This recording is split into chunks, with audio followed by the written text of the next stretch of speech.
వెల్దుర్తి మండల కేంద్రంలోని కుడి చెరువులో మంగళవారం ఉచిత చేప పిల్లలు విడుదల చేశారు. తెలంగాణ రాష్ట్ర ప్రభుత్వం మత్స్యకారుల అభివృద్ధి కోసం పంపిణీ చేస్తున్న 1,92,000 ఉచిత చేప పిల్లలను గంగపుత్ర సంఘం అధ్యక్షులు బాలరాజు, వెల్దుర్తి సర్పంచ్ ఆదర్శ్ చేతుల మీదుగా చెరువులో విడుదల చేశారు. ఈ సందర్భంగా వారు మాట్లాడుతూ తెలంగాణ రాష్ట్ర ప్రభుత్వం మత్స్యకారుల అభివృద్ధి కోసం ఉచితంగా చేప పిల్లలు పంపిణీ చేస్తోందన్నారు. మత్స్యకారుల అభివృద్ధి కోసం కృషి చేస్తున్న ప్రభుత్వానికి అభినందించారు.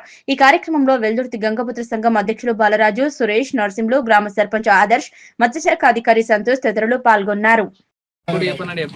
వెల్దుర్తి కుడి చెరువులో మన ఫిషరీస్ డిపార్ట్మెంట్ నుంచి 3 రకాల చేప పిల్లలు పంపించారు. అనగా రౌటా, బొచ్చె, మిరుగ 3 రకాల చేప పిల్లలు మన కుడి చెరువులో 1,92,200 చేప పిల్లలు వదిలాము. 3 రకాల చేప పిల్లలు మా అధికారులు, మా డిపార్ట్మెంట్ సార్లు, మా సొసైటీ మెంబర్స్ అందరం కలిసి వదిలాము.